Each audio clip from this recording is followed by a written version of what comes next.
Hi, I'm James P. Friel. And I'm Dean Holland. It's time to fasten your seatbelts, boys and girls. That's right. If you're an entrepreneur who's wanting to take your business to the next level and have a bit of fun while getting cutting-edge advice on your business, marketing, and sales, welcome to Just the Tips, arguably the best podcast in the entire world. I guess that's good, right? Yeah, sounds good to me. All right. That was easy. That was the easiest thing we did all day. Hey, what's up, everybody? Welcome to another episode of Just the Tips. This is your host, James P. Friel. I'm excited that you guys are here with us today. We got a really cool show lined up for you, and I'm just going to bring him right in. He's galloped in on his horse ahead of time today, ready and just like the unbridled version of Dean Holland. Ladies and gentlemen, welcome to the studio, the one, the only bearded wonder from the United Kingdom, Mr. Dean Holland. There we go. Oh, there we go. I mean, we arrived at a new year, and it just seems that you didn't show up, right? I don't know what's going on here. No, I don't know what happened. I'll talk to management about that. They're going to come down on me hard for screwing up your trumpet fanfare. That's the only reason I show up. I know. I apologize. Apology accepted. But well, you threw me off. You threw me off my game because you got here early, and I was just like, I don't know what to do. Usually, I have to talk for a few minutes while you're, taking off your leather chaps and coming off of your horse and all of that. But yeah, sad news. Unfortunately, the noble steed is in self-isolation. So it's in quarantine. Quarantine, yes. Really? Yes. Yeah, there's a bit of a national thing going on here, and unfortunately, the horse got in the way of that one this week. So hopefully, we'll be back next week, all being well. What's he doing in quarantine? Is he like binge watching Netflix or like what? Yeah, it's just hanging about the place. I'm just curious, like, what do noble steeds do when they're in quarantine? Hanging about the place. Well, that's cool. This is the way we began. Who knows where this show's heading? Well, so you and I were talking actually over the weekend. We were. I mean, careful. People will think that we get along outside of this show. Yeah, we were both under duress. Gun to both of our heads. Somebody made us talk. Yes. Yes. It was actually Doug. Doug was forcing us to talk. It was Doug. Doug. Yeah. Actually, we could blame a lot of things on Doug, including the fact that the noble steed is in quarantine right now. But we were talking over the weekend, and we were kind of talking about how we've been working on planning out our year. Yes. And I thought it would be cool to kind of take people through some thoughts and things that could be really helpful for them in terms of setting up their year for success, and it's funny too, because we're sort of, I don't know, 2 weeks into the new year so far. Not going to lie, it's definitely been more turbulent than I think anybody expected, at least over here in the US. However, that's not an excuse or a reason to lose sight of what's important, right? Yeah. And even if there weren't any, extenuating circumstances and turbulence and challenges and all that other stuff, I think 2 to 3 weeks into the new year is generally about when the vast majority of people are like, I'm throwing in the towel already. Yes. Okay. And usually it's not even a conscious decision. It's just done. Yeah. They're just like, you know what? Screw it. Yeah. Like this whole thing, everybody's got their resolutions, new year, new me. I'm going to work out every day. I'm going to make this much money. I'm going to do blah, blah, blah. And then by this time of the year, they're like, that's a lot of work. Maybe I'll just stay where I was last year. And all this is running unconsciously, right? But but I do think we're at that cusp of where people are either like, I'm going to keep moving forward, or I'm going to start letting my goals slide already. Yeah. And that's part of the reason we want to have this show today is say, dude, don't let it slide. Like, no matter what happens, hold the line and keep moving forward, even in the face of challenges, uncertainty, and difficulty. Yes. Yeah, absolutely. And I think I'm just going to go straight in. I'm just going to kick us off with something, because I actually went through a process. I actually took an extra week.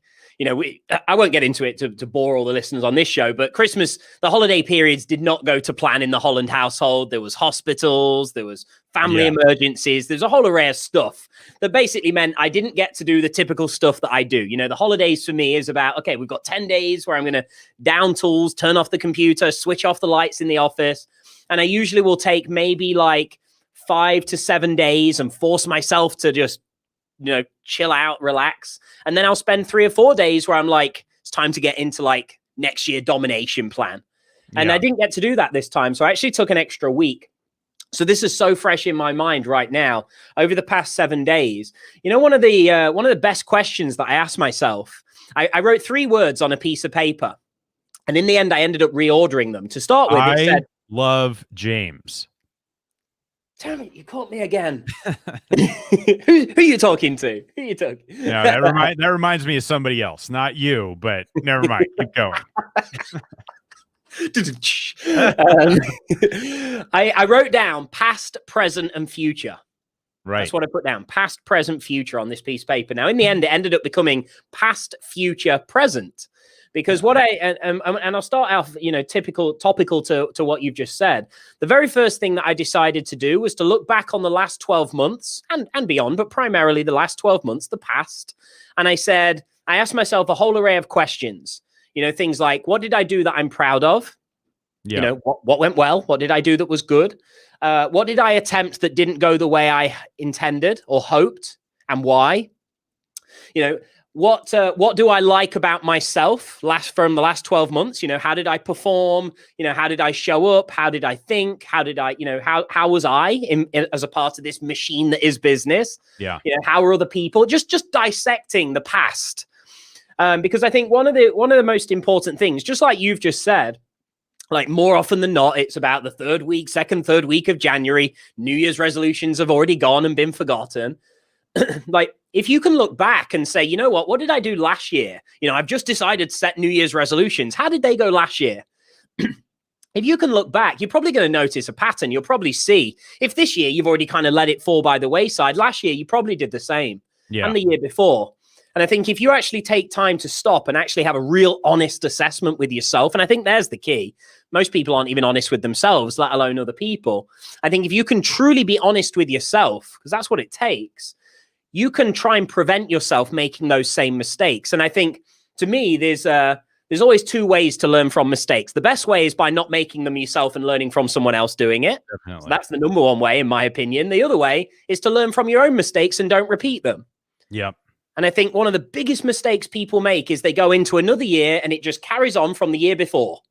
Yeah. It's like there isn't a separation. You did crappy last year, you're doing crappy this year, because it's all one. It's all Right. one belt. One and big it's like pile of crap. Yeah, exactly. Yeah. And I say that kind of half joking, but like we all did crappy in some ways. No one can look back and say, "Oh, there was nothing bad I did last year." Well, and I think that's a really important thing, because there's a tendency, if you didn't, let's say you didn't hit everything you wanted to last year, or let's say you did give up. It is what it is. Yeah. Last year's done. It's over with. And you're beating yourself up about what did or did not happen or anything about that. Like, it doesn't help. Right. It just doesn't help. It doesn't help. Be like, I gained 15 pounds because I was on quarantine and all I did was sit on my couch and eat Doritos. You know what? It is what it is. Yeah. Do you want to keep doing that, or do you want to do something different? Right. Or, I did these things that maybe I shouldn't have done, or whatever. But this is the only way you learn, is by doing things and then assessing and evaluating and then moving forward. And I think there's, around this whole topic of, throwing in the towel and what you're just sharing about, figuring out what you want to do next. It is important that you have an honest assessment of how you've done, but an honest assessment doesn't mean you have to berate yourself or beat yourself up. Right. That's not what it's about. I mean, I will berate and beat you up mentally and abuse. Like, yeah, you can leave that to me. No, I fully intend to. I outsource all of my negative self-talk to Dean. Yeah. And he comes through for me. It's just, and he'll actually do that for you too. Yeah. What a friend's for. Yeah, that's right. No, but it's important. I was talking with somebody the other day, she had a business that had done really well.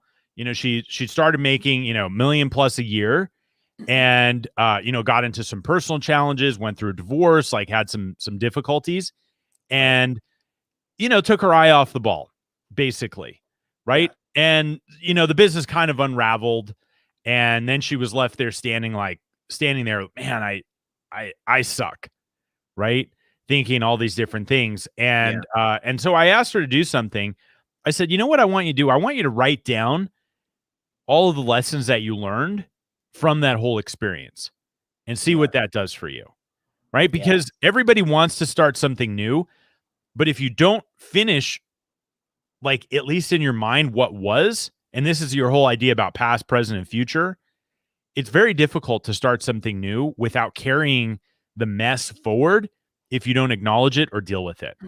Yes. Yeah, it's a great point. So it really, really, and you know what, as we're saying this, as I sit here, it sounds simple, doesn't it? Really, like, assess what's gone off and like what was good, what was bad. Like, don't carry the bad through. It sounds so straightforward. Yet I think all of us, like everybody could probably assess, like everybody listening, like assess the last like 5-10 years.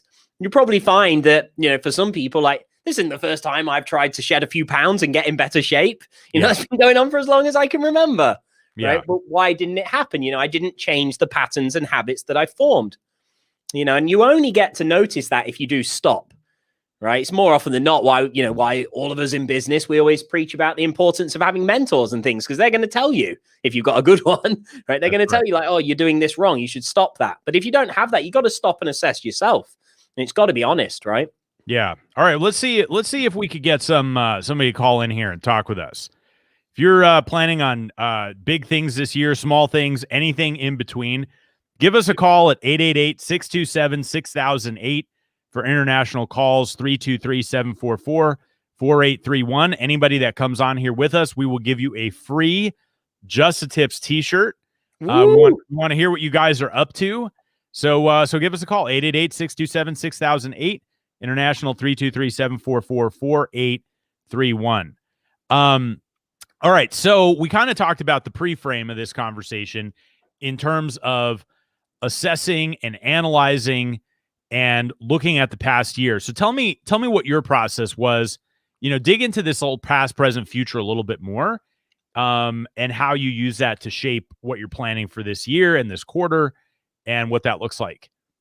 Yeah. So, like I say, the first thing, the past, is like what happened over the past 12 months that I'm going to learn from. And you learn from everything, the good, the bad, the ugly. You learn from it all. So I'm learning from those lessons. Now, the reason my order ended up switching around, like I say, it started past, present, future, like chronological order almost.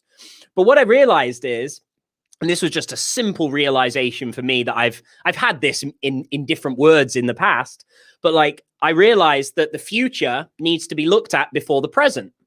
Because what came to light as I was going through this little small planning process was, how do I know what I want to do for the future? Or sorry, let me word this the other way around. Where I want to go for the future, my 12-month or 5-year goals, 3-year goals, whatever it might be, 1-year goals, that will dictate what happens in the present. And I think sometimes that's something that I've got wrong. It's like I plan now without thinking about where's that taking me? How does that fit in? And you and I have spoke privately, haven't we, James? I'm actively trying to get better at being a leader in my company. I've built my team now, and there's certain things that have come along with that I'm just not, I'm not great at yet. I've got to learn. And so is that going to be your next book, From Ass to Leader, the story of Dean Holland? And there'll be a picture of the steed, and it'd be like, which ass is it? You'd just be like leaning your arm up against the steed's ass.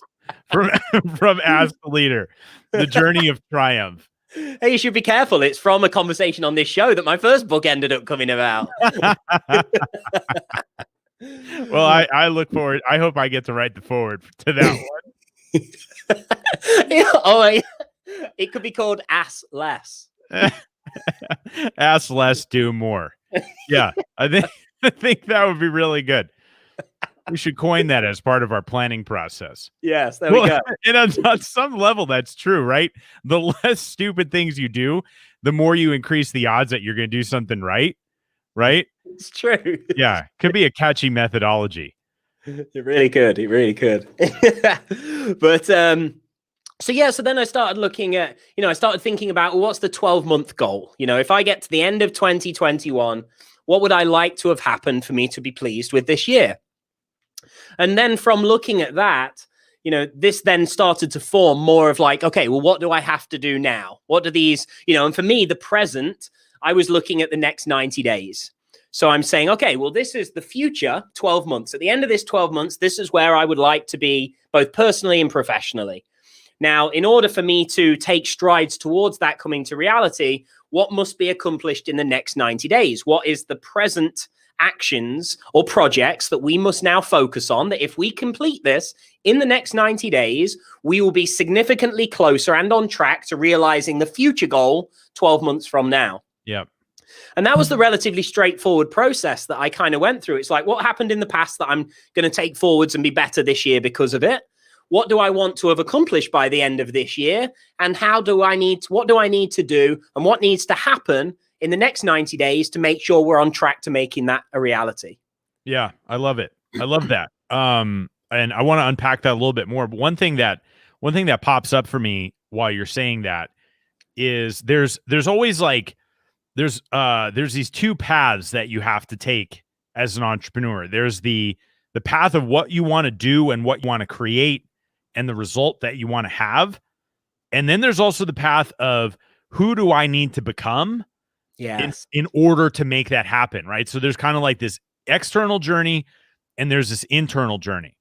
And my experience says that I would say 99% of the time, most people are focused almost exclusively on the external journey.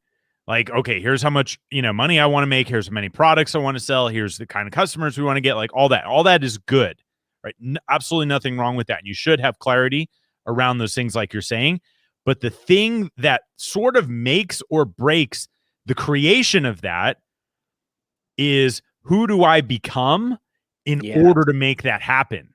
Yes. Right. And it's like, what is my identity in my business? What do I say to myself? Like, I am blank, right? My identity is, I am a rich and successful entrepreneur, right? Like I show up that way. The results I create are in line with that. I believe that to be true. And, maybe you or everybody else would want to use different words, but I think I would definitely have filled in that blank with a different word. For me. Yes, when you said I am, I came up with many different answers. I didn't quite get the one that you said, but many answers. Thank God you're not as fast as I am. Otherwise, you would have jumped in there and you would have said something. I've written them down for future. It's okay. You got like a pick list. James is beep. I just hear like all this like beeping. I'm like, what's happening with the show right now? But it's really important. It's really important that you have that identity statement. And I got some of this, from a book called Atomic Habits by James Clear, which is an outstanding book. But he says that most people focus on the outcomes first and then their beliefs and then their identity. He's like, that's backwards. In order to really change, you need to focus on your identity, and that shapes your beliefs. And then your beliefs actually, impact your outcome. So yeah, it's great. Yeah. Yeah, so really, I tell you what.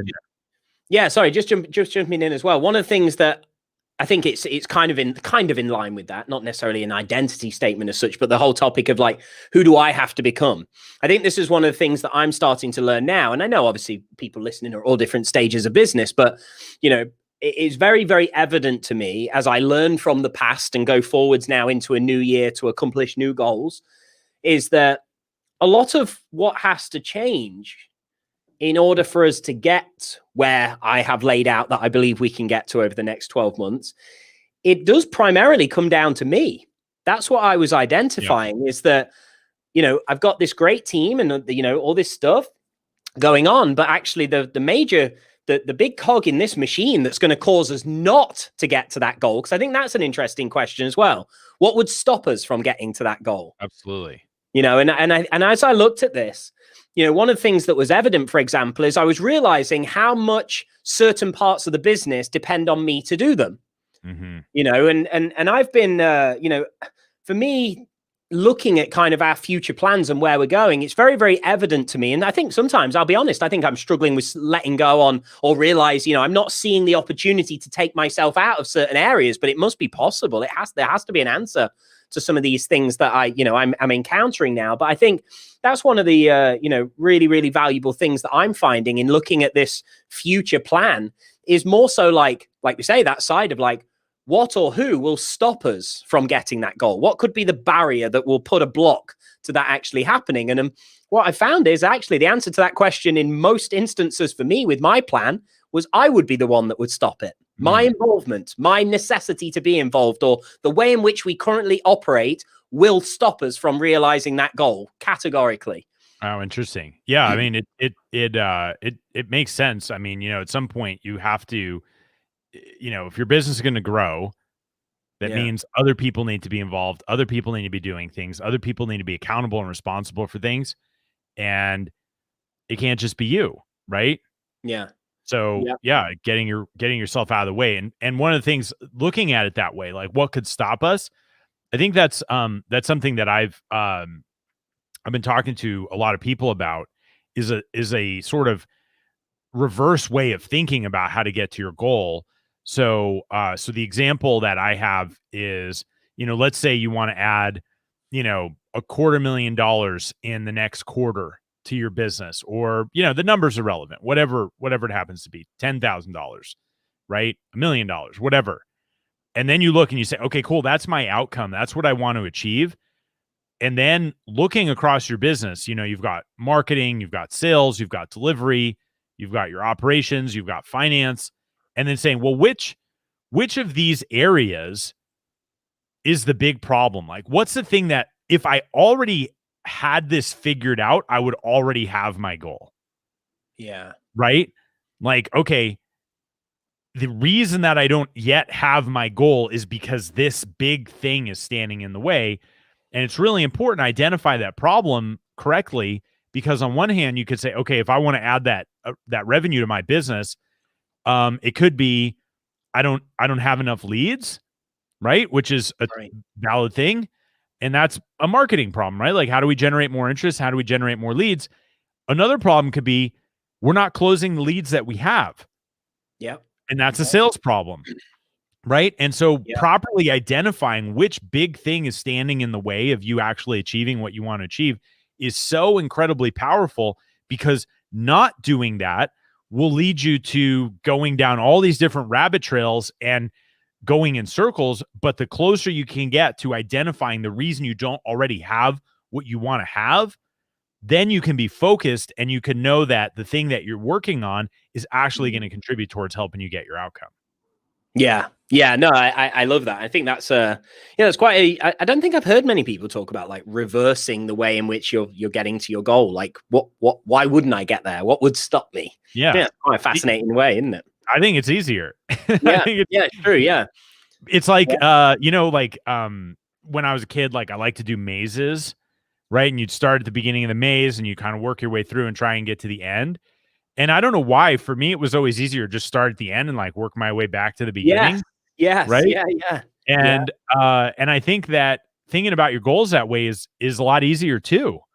Instead of trying to be like, all right, well, what do we need to do? What's not happening right now that if it did would already help you be there? Yeah. I mean, if you think about that, let's just go back, because it's always an easier one to attain. Because I think most people at some point have either are or have tried weight loss. Like if we could say, oh, this year I want to lose 20 pounds. You say, okay, instead of how do I get there? We can do that piece, but how do I get there? Oh, I could do this and that, or I don't know. You could say, well, how wouldn't you get there? What would stop you? You say, well, if I keep eating cake every day, that might do me some bad. You're like, yeah, right. That's good. Yeah. Well, like, what? Never go work out. Well, it's like what's the reason that I'm not already there? Yes. Yeah. Why am I not there already? Yeah. Why am I not there already? And you're like, oh, well, that's obvious. I'm eating cake 3 times a day every day. Okay, well, what do you think might be a good path to getting there? Stop eating cake 3 times a day every day. Yeah. Right. Yeah. And that's like really focused, because you could go in a million different directions. And I think a lot of times this is, taking advantage of like the 80-20 rule and things like that, is to say, you can't do everything, You can't possibly do everything. And it doesn't matter how big your business is, you're still going to be constrained by resources. Yes. We all are. That's part of like the reality of the world that we live in.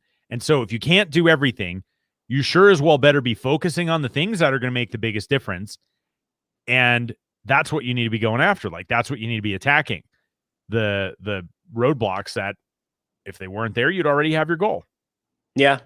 Yeah. It's very true. It's very true. Because I think, one of the interesting things is like, and I don't know if you ever find this when you do go through a planning process like this, like at the beginning of the year, end of the year, quarterly, whatever, is like, I often look at the tangible action steps of like the external, like we just said, like the external actual action steps that must be done to realize that end goal. I always often look at my stuff and I think like, that doesn't look difficult. That's always what I always think. I was like, it doesn't look too difficult. Yeah. But yeah, and I think a lot of people have that when they look at, like, oh, these are the actual things I have to do. Like, oh, make one video a week and pull a bit of shit there. Like, oh, do this there, get that person do. Like, the things usually aren't complex in and of themselves. So I think one of the glaring things that keeps shining through on this to me is that the internal is quite probably more likely going to be the thing that does stop people. Mm-hmm. That's would you have that same opinion or disagree? What's your thoughts around that? Yeah, I think so. I think it's the approach that we take. One of the things that you said, like shoot one video a week, not really all that complicated.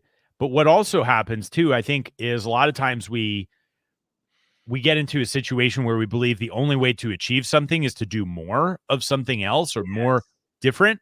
And a lot of times you can reach your goals by subtracting things too. Yes. Right.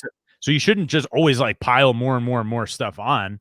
It's really important to take a hard look at, well, what can I get rid of? Like, what am I doing right now that's not actually working? Yes. And because maybe, adding that one video a week would be really good. But if you're trying to add that one video a week on top of being already overwhelmed, yes, you're never going to get it. It doesn't matter how easy the one video a week is. It's because you're like late. It's like you ever seen those people in like shows or whatever where they stack all these chairs on top of each other? Oh, yes, yeah. Right. And then they like try and climb them. That's like really hard. And that's why everybody stands there like clapping. They're like, yeah, it's amazing. Right. But in our lives and in our business, how many chairs are we stacking on top of each other? And so it's like, oh, like, we've already got this like super giant wobbly tower of things. All I need to do is one video a week. And then the whole thing comes crashing down, right? It's not because the one video a week was so hard, because you need to be like, dude, like, I don't need 10 of these chairs. Like, just get rid of them. And then the one video a week is easy. So it's also, I'd say it is an internal thing, but it's also how we're looking at what we're doing and making sure that everything that we're doing is justified. Like we demand a return on what we're doing, right? And if we're doing it consistently and it's not producing a return, why would you want to continue to do it? Right? If it's not helping you get towards your goal, it's either got to help you get towards your goal or it's got to be super fulfilling. One or the other. Yeah. If it's neither of those, why in the F are you still doing it? It's true. Because I think it's productive. It works for somebody else. Okay, good. But somebody else has an entirely different ecosystem and setup than you are. And if it's working for somebody else and you're convinced it's going to work for you, you're probably not doing it the same way that somebody else is doing it. Yes. Yeah. Right. Right. So it's like are you executing to the letter of your plan and it's still not producing results? For the love of God, stop. Right. Yeah. Einstein, who I have his little figure here on my desk to remind me of all of his important quotes, said that the definition of insanity is doing the same thing over and over and expecting a different result. Yes. Yes. So what can you stop doing? Like, stop doing things is the most freeing thing on the planet. It's just like, oh, it's not just not taking any more time. It's giving you back time. It's giving you back resource. So if you have a chance to stop doing something that's not working, that's like your number one thing. Yes, definitely. It's funny. I do believe, and I may be off because we've done this show more than 1 year now, but I think I'm right in saying that this comparable show 1 year ago, it was like the beginning of the year. I do believe we coined the phrase the year of simplicity. Yes. Do you recall that? That might have even been 2 years ago. Was it? I know it's definitely been in the past. It has been. Yes. But it's funny, like the relevance though, even if it was 2 years ago, it's still equally as relevant today as it has ever been, and it always will. Yeah. Strip away what's unnecessary. Yes. Yeah. And you don't, sorry. I was just going to say, and you don't necessarily know what's going to be unnecessary until you start doing stuff. Mm. But once you do it, and then you see what's working and what's not, which goes back to exactly what you talked about at the beginning of the show, evaluating. Yes. Right? There's no progress without evaluating what's working and what's not working, so that you can make an intelligent, informed business decision on I should continue doing this and I should stop doing this. Yes. That's navigation right there. Yes. Mic drop, done. But no, definitely. And I think less really is more in some of these areas, isn't it?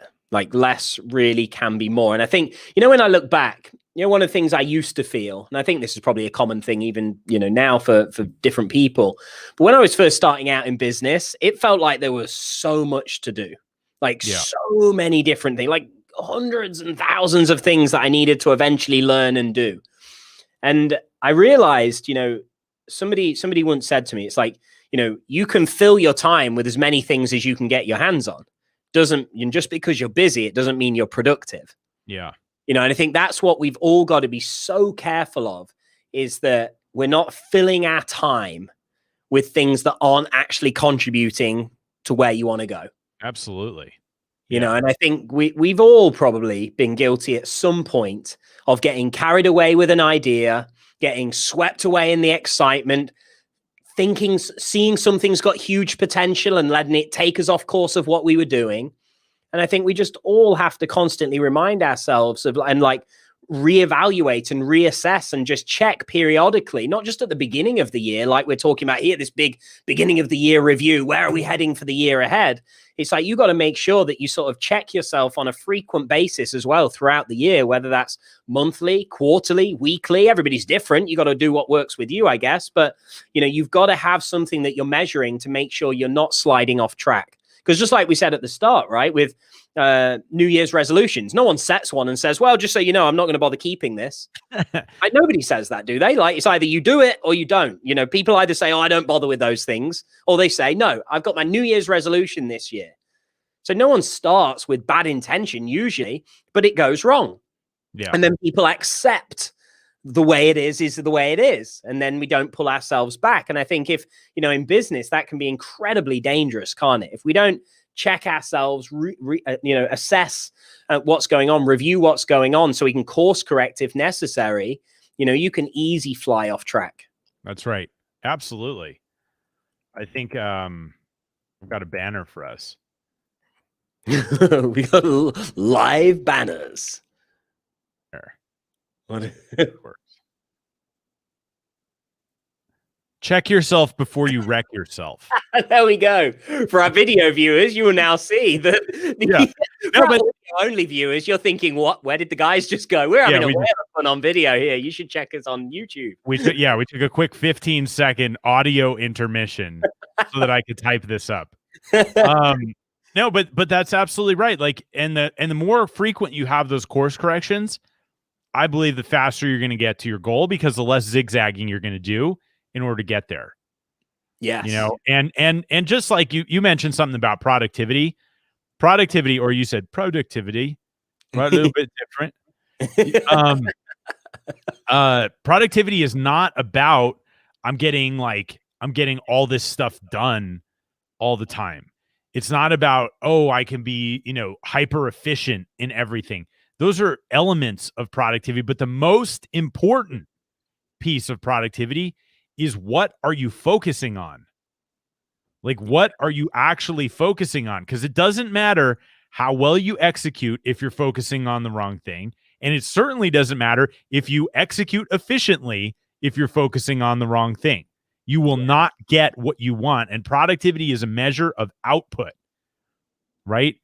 Like the output relative to what you're trying to achieve. It's not just like, oh man, like that guy's a super productive guy because, he's, like in his basement, 19 hours a day making widgets. Like, nobody cares. Right. Nobody cares about that. It's like, what are you focusing on? And that's really the key to productivity, or what I consider the first level of productivity. And, execution and efficiency are behind that. But if you're not checking in, how are we doing? You're not going to be able to make adjustments. Yes. Yeah, very true. It's like I once saw, in fact, I remember copying it and turning it into an ad, and it did very well for a little while. But, it's like this analogy that if a plane was taking off from London to New York and the nose of the plane was tilted just half a degree in a wrong direction, you're not going to know that you're off course for a long, long, long time, until all of a sudden you arrive over the US and you're in a different state. Yeah, exactly. Like that's all it takes. But it just that course correct, that slight half a degree back, caught early enough, and you'll be back on track. Yeah. Well, it reminds me of a story. Shout out to my friend Ricky. We were playing golf once, me and a couple buddies, and we're not the most professional when we go and golf, right? We go out, we have a good time, we get a little bit rowdy, and we're out on the course. There are four of us, and it was a dog leg left, which, for those of you who aren't golfers, just means that the whole, the fairway bends to the left. And he gets up on the tee box. He's the first one to tee off. And he looks at us and he's like, which way does this one go? This one go right? And we're all like, yeah, it goes right. And so he tees up in the completely wrong direction, hits the best drive he's had all day. And the second he hits the drive, we all start laughing. And he just looks at us. He's like, you assholes. It goes left, doesn't it? And we all just started laughing, right? But that like tee box, right? The direction that you're facing on that tee box is going to make way bigger of a difference, because he could have like faced left and hit sort of an okay shot, and not a perfect shot. And he would have been much closer to his destination than what he wound up doing because we intentionally misled him. But that's besides the point. It's the illustration that's really important. Well, I think if we put this, like, obviously in a context of this, a lot of people are stood on the tee box with the club in their hand, with their eyes blindfolded. Right. And they're just swinging. Well, and I think a lot of people don't even want to take a look. Right. Yes. They're just like, oh, quick. I got to execute. Right. And I'm not bashing on, all these people who are like, I think you are. I think you really are. Maybe I am a little bit. I think you just took a real big crap on him. I'm just saying aimless. There's nothing more stupid than aimless execution. Yes. Like, okay, cool. Hey, you want the fast track to wasting your time and money? Sign up here for our aimless execution course. Like, you can execute aimlessly and get a lot of stuff done that doesn't matter. It sounds fun. Sign me up. Yeah, it sounds amazing. But that's how people are approaching it. And they're so caught in this like hamster wheel of I just got to keep moving, that you don't take time to say, am I moving in the right direction? What could be more important than am I moving in the right direction? Yeah. And then to double kick that, people just keep going down that path. Keep Not going. for a day, a week, a month, like a year. And then on top of it, they don't even do what you're saying. They don't even sit back and analyze, well, how well did it work last time? They're just like, got to keep plowing ahead. Yeah. Yeah. And I think it's just important to mention for anyone listening or watching, like, obviously we're talking about all this stuff in a way where it's almost like, we're pointing at fingers at people doing it all wrong, but we're trying to really just highlight and emphasize here how it goes wrong. So if you're listening to anything that we've just said and you're like, oh God, I'm kind of doing that. Like you just got to, like, this is just about an honest conversation of like, hey, snap out of this. Like, this is an immediate course correction that has to happen. And, everybody buys into like, oh, the beginning of the year is the time where you set everything in motion. So fine, let's play into that society type thing. If this is the time of year where you need to kick yourself in the backside and review what happened in the past, clear the slate, learn from your past mistakes, learn from your past successes, and then put a plan in place to actually get you results this year. Like, that's what you've got to do. And essentially, we're presenting this in a way where it's like, oh, people do this, people do that. And guess what? Like, I am one of those people. I've made, I think so far, all the mistakes we're talking about. Oh, absolutely. Me too. I'd be surprised if you haven't. I mean, you're a lot smarter than I am. You might say, no, I made one mistake once, and that was partnering with you, Dean, on the podcast. No, the only reason I can speak as emphatically about these things is because I've taken the time to look at what I've done right and what I've done wrong, and I've seen these mistakes repeated over and over, and I notice that the less frequently I make these mistakes, the more I accomplish what I really want to accomplish. Yes. Because everybody makes these mistakes. Definitely. And we've part of the process. Yeah, for sure. And I bet everybody, me, you, everybody listening, watching, everybody's got people that they're at least aware of, if they're not even your friends or connected to them. Like, we've all got those people that we look at and we say, oh my God, like, they seem to get so much done. They seem to make such progress. Like, we've had guests on this show that we look at, we have a lot of guests on this show that have really fast growing businesses. Yeah. Our friends, Brandon and Kaylin, I'll be the first to say, I look at those guys all the time and I think, how the heck are they getting all this done and growing like that? It's insane. But I think really what it is, like, there's a lot of reasons, but in light of, in theme with this conversation, it's like they have found the 20% that moves the needle, and they deploy a majority of their resource in that area. And it's by having that clarity on what they're focusing on and the right areas that enables these businesses to really grow. Absolutely. And they also evaluate when it's not working, and then they go at it from a different angle. Yeah, right? definitely. And that's the other important thing that I really want to share in this conversation today, especially like where we are in the year. There's going to be so much of your plan that's not going to work the way that you think it's going to work, that if you just throw the baby out with the bathwater and you're like, the hell with it, back to the couch, the cake, and the Doritos, your expectations are off, right? You have to expect that a significant percentage of your plan is not going to go according to your plan, and that's okay. There's nothing wrong with that. Right? All the plan was what you expected to happen. You did certain things.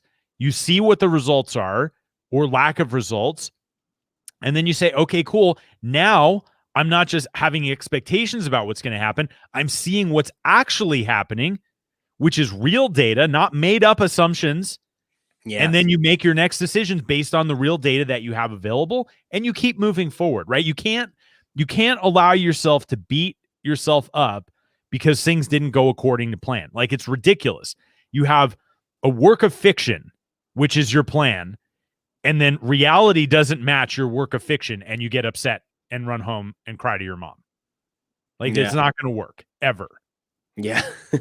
What will work is you're like, oh, thank you, reality, for showing me what's real. Yes. So now I don't have to keep moving forward with, like, made-up assumptions. Now I have real information to work with. Now I'm going to adjust course, and then I'm going to make a new plan. I'm going to revise the plan. I'm going to course correct. I'm going to do all these things. And that's the key to sustaining your focus throughout the year. Yes. Is to know that this is going to happen, right? This is absolutely normal, and it should be expected that things are not going to go according to your plan. Yeah, definitely. And I think this is a fascinating part of the conversation, because I used to always hear about, people would always say, oh, the entrepreneurial roller coaster, the ups, the downs, highs, lows, it's always like this.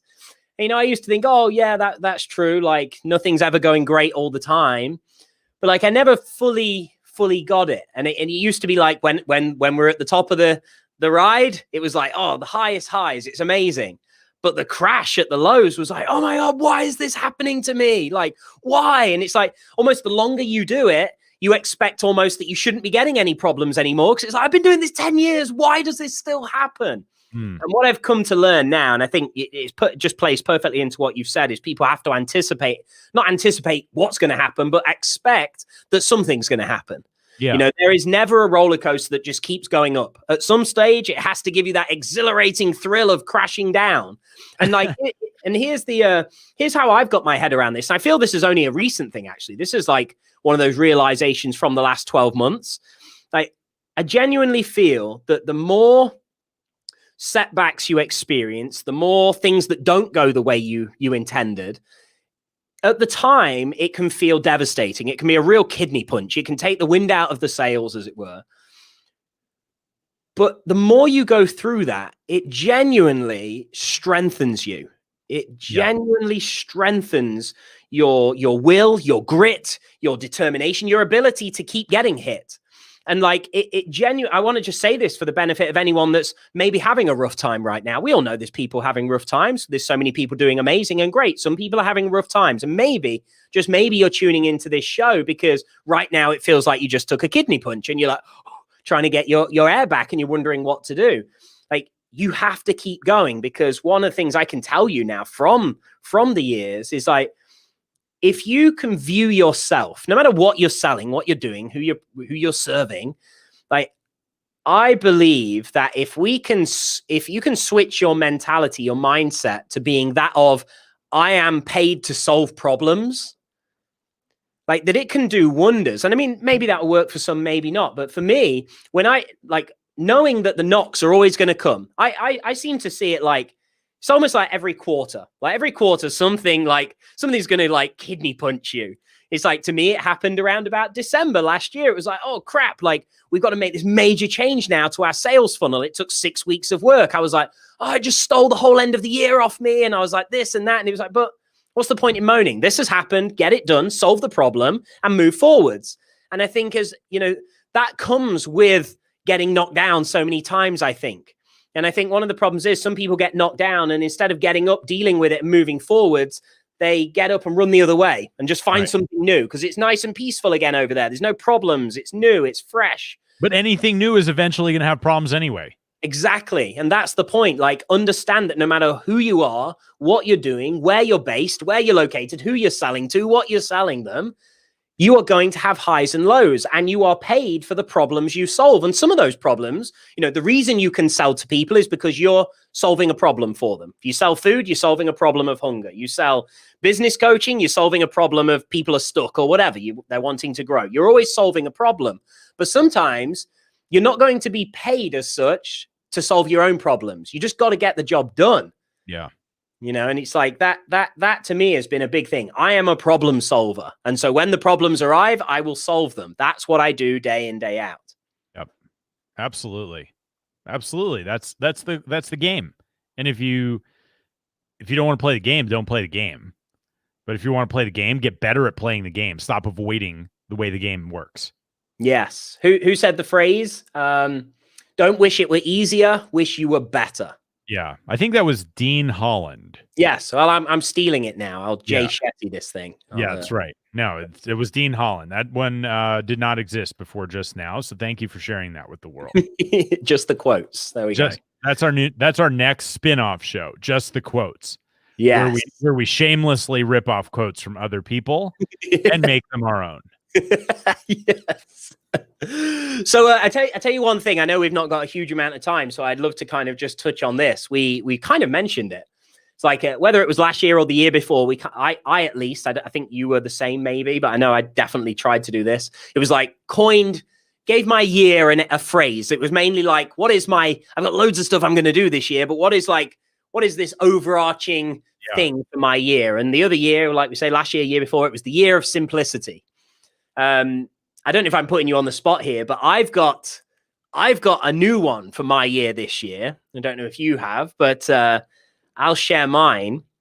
And this is the year of health and happiness. Oh, interesting. So it's not even like directly businessy there, but it's everything business at the same time. Well, that's really interesting that you say that, because we didn't talk about this ahead of time. But 2021 for me is the year of joy. Oh, wow. Okay. So we must really depress each other. Yeah, no, I'm like, I don't know. It's just getting like, I need more joy in my life. The more I work, the more I'm here with you, the more I'm like, man, this isn't working. I need more. I need more joy. What will stop me getting there? Dean. Shit. Okay. No, but I think, I think I've sort of gotten to a point in my thinking where, all of my goals were always so focused on business and work and making money. And it's not like I haven't had fun with those things. I have, But I also realized that, you know, if you're not emphasizing your health and your happiness and things that bring you joy, Yeah. what's really the point? And so for me, I just sort of reprioritized the way that I look at things. Well, I'd love Especially to ask, because it's interesting to me that we've both chosen something like that, and we genuinely, for anyone listening, we've not spoken on this. That was the first time. Do you think that this is a sign of the current times, and that everybody's kind of like not living the way or being able to have the freedoms to do so? We've both lent towards something like that, or do you think this is a sign of experience in business, or both, maybe? I think it's probably both, but I think for me, when I talked about that, you have the external journey and you have the internal journey and like what you want to accomplish and who do you want to be. I think I've had so many years of focusing on what I want to accomplish as the highest priority. And I just am like, well, what would it look like if I focused more, or at least put more attention and priority on, experiencing joy along the journey. Yes. Right. Cause I think that's it for me. I don't, my business goals are I'm fired up by them. I'm excited about them. It's not like I'm saying, hey, I'm focusing on joy, so I'm going to go on a sabbatical for the whole year. Like, it's not like that. It's more saying, how do I think about, how do I show up? How do I experience joy while I'm doing all of these things? Because I really do love what I do. I love growing my companies. I love working with people. If you promise not to tell anybody, I kind of love working with you on this podcast, but just keep that between you and me. All the listeners are like, what was that? It went blank. No. Look, it was only me that heard this. Yeah, that was like a test of the emergency broadcast system right there. Like, you can't hear anything for the moment. But I think it's like just reprioritizing what's important. Yeah. Right. And joy and relationships and connection and all of that, I think, is just like, I want to put that in the right place. And so for me, declaring that 2021 is the year of joy, for me, I think is just like a constant reminder that, hey, cool, like, accomplish all the things, do all the things, but not at the sacrifice of fulfillment, right? Not sacrificing joy along the journey. It's certainly not like I'm believing like everything's going to be, rainbows and butterflies, but even when things are hard, you can still experience joy, right? You can experience joy in the smallest things, and in, taking a walk and, talking with a friend or like whatever while you're on this journey. And I think it's really important because I've seen so many entrepreneurs who are financially successful and their businesses are successful, but they appear to be miserable humans. And I don't want that, right? Like, I'm just like, I want to be a happy human. So that's sort of my motivation for it. So I think maybe a little bit of, the times that we're living in, but I think also just, I don't want more of the same, even if that means greater financial success. I want more fulfillment at the same time. Yeah. Yeah, definitely. No, and I fully agree. But I thought it was just fascinating that we're both picking things that way. I mean, for me, there's obviously like these big three categories people speak about, where it's health, wealth, relationships. And I can look back and say that my order of priority used to be like wealth, relationships, health. Right. I think interestingly, it's completely turned back, or it's completely turned on its head. It's like health, relationships, wealth. Yeah. Yeah. No, that's similar to me. I think I would put relationships higher, relationship like with myself. Like, I'm looking at like, well, what has the opportunity to be the most long term, right? And I think it's, what is my relationship with myself? Like, my faith also, and my relationship with others and everything. And then it's not that I don't think health is important. I'm, working out like a maniac the last 7 months, since my knee injury, right? Rehabbing my knee and getting way stronger than I was before, right? And all that sort of stuff. But I think for me, it's similar to yours in many ways, and it feels good. Yeah, definitely. Well, I think with with all this said, ultimately we are at the beginning, of a new year. I think there's going to be a lot of things about this year that no matter what you plan or what great intention you have, things aren't necessarily going to go exactly as you planned. There's a lot happening this year that's going to be outside of any one of our control. And I guess like my sort of final thought of the day would be is that, don't focus on that in which you can't control. Don't exhaust energy and give rent free in your mind, your life to things that you cannot control, because you obsess over that stuff. Again, you're not going to be happy with the outcome. And I think hopefully in everything that we've shared, there's, some great stuff that will set people's thought process in motion. So, focus on what you can control. Absolutely. Focus on the right areas. Yeah. So leave us a comment on YouTube. Drop us a line. We'd love to hear from you guys. Thank you for being here, for listening. Most of all, thank you for putting up with Dean. It's I know it's my cross to bear, but listening to the show is voluntary for you. So I appreciate that you're doing that. We'll look all the loyals in Shenzhou. All the loyals in Shenzhou. We look forward to Dean's new book, Less Ass, or Ass Less, or whatever it was, From Ass to Leader. The story of Dean Holland. I can't wait to read that later this year. But seriously, you guys, don't give up on your goals just because things get hard. Just continue to refocus, look at your plans, evaluate what's working, cut what's not working, do more of what is, and stay the course. We appreciate you guys. Thank you for tuning in. This is an episode of Just the Tips, and we will talk with you guys next time. Later, everybody. Thanks for tuning in to Just the Tips, where we believe business should be profitable and fun. For show notes, links, and other information on our guests, visit justthetipsshow.com. For more information on how to connect with Dean Holland, visit deanholland.com. And if you'd like to go from being a hustling entrepreneur to an effective CEO, capable of running your company without being stuck in the day-to-day, visit me for free training and resources at jamespfriel.com. Our theme music is Happy Happy Game Show by Kevin MacLeod. Licensed under Creative Commons by Attribution 3.0 license.